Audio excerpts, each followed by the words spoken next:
মরহুম তানিম ভূঁইয়ার স্মরণে বরিশাল যুবকবৃন্দের উদ্যোগে বরিশাল প্রিমিয়ার লিগ পুরস্কার বিতরণ অনুষ্ঠানে বিএনপির জননেতা আলহাজ কবির আহমেদ ভূঁইয়া। কসবা টিভির ডেস্ক রিপোর্ট। শিরোনাম নিয়ে সাথে আছি আমি ফারজানা রূপা। কসবা টিভি, হৃদয়ে বাংলা।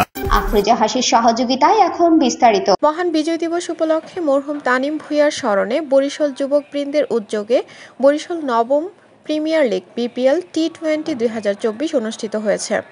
প্রবীণ সমাজসেবক আলহাজ ফজলুর রহমান ভূঁইয়ার সভাপতিত্বে ও বিশিষ্ট শিল্পপতি ও সমাজসেবক মোহাম্মদ লিটন আহমেদ ভূঁইয়ার পৃষ্ঠপোষকতায় অনুষ্ঠানে প্রধান অতিথি ছিলেন ব্রাহ্মণবাড়িয়া জেলার বিএনপির অন্যতম সদস্য, ব্রাহ্মণবাড়িয়া 4 সংসদীয় আসনের মনোনয়ন প্রত্যাশী কসবা আখাউড়ার মাটি ও মানুষের নেতা আলহাজ কবির আহমেদ ভূঁইয়া। এতে বিশেষ অতিথি ছিলেন জেলা বিএনপির সদস্য বেলাল উদ্দিন সরকার তুহিন, কসবা উপজেলা বিএনপির আহ্বায়ক বিশিষ্ট আইনজীবী অ্যাডভোকেট ফখর উদ্দিন আহমেদ খান ও সাধারণ সম্পাদক শরীফুল হক স্বপন, ইকলিল আজম, মোহাম্মদ মুখলেসুর রহমান, সাংগঠনিক সম্পাদক কামাল উদ্দিন, কসবা পৌর বিএনপির আহ্বায়ক মোহাম্মদ শরীফুল ইসলাম ভূঁইয়া, সদস্য সচিব আয়ুম খা, আখাউড়া বিএনপির আহ্বায়ক জয়নাল আবেদিন আব্দু মিয়া, সদস্য সচিব সেলিম ভূঁইয়া, মোহাম্মদ আজাদ ভূঁইয়া, কসবা উপজেলা ছাত্র দলের সাবেক যুগ্ম আহ্বায়ক সাদ্দাম হোসেন সহ কসবা আখাউড়ার বিএনপির নেতৃবৃন্দ প্রমুখ উপস্থিত ছিলেন। প্রধান অতিথি ও বিশেষ অতিথিরা বিজয়ীদের মাঝে পুরস্কার বিতরণ করতে দেখা যায়।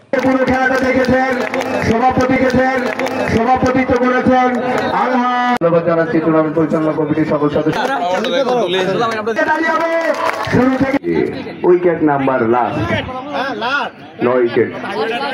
আলম ভাই আমাদের সঙ্গে দারুণ, আমাদের দুজন ভাই সেলিম ভূঁইয়া, আলম ভূঁইয়া, এই ভূঁইয়া পরিবারের যারা আছে তারা কিন্তু চমৎকার ভাবে 9টা আসরে সব তাদের অবদান আছে। আমরা আরেকটি কথা জানাতে চাই, মরহুম হামদু ভূঁইয়ার স্মরণে একটা টুর্নামেন্ট কিন্তু কর্পোরেট লিগ হিসেবে সিলেক্ট চলছে। আমরা আজকে সম্মানিত প্রধান অতিথি জনাব আলহাজ কবির আহমেদ ভূঁইয়া সাহেবের কাছে একটু আবেদন করবো এটা যেন আমাদের আখাউড়া কসবার মধ্যে ফাইনালটা হয়, এবং এটি উনি বললে ইনশাল্লাহ হয়ে যাবে।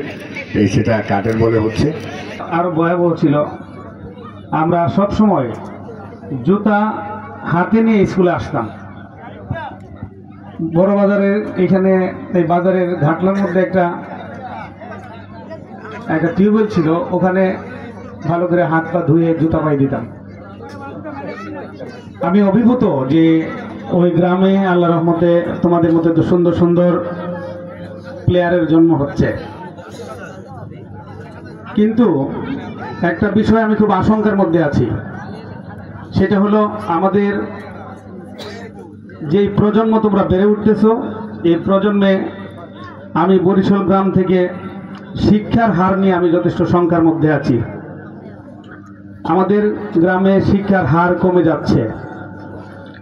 তোমরা খেলার দিকে মনোযোগী, কিন্তু খেলাতে সাকসেস পেতে হলে অবশ্যই তোমাদের শিক্ষার প্রয়োজন আছে। কসবা টিভির সংবাদের সাথে থাকার জন্য ধন্যবাদ জানাচ্ছি।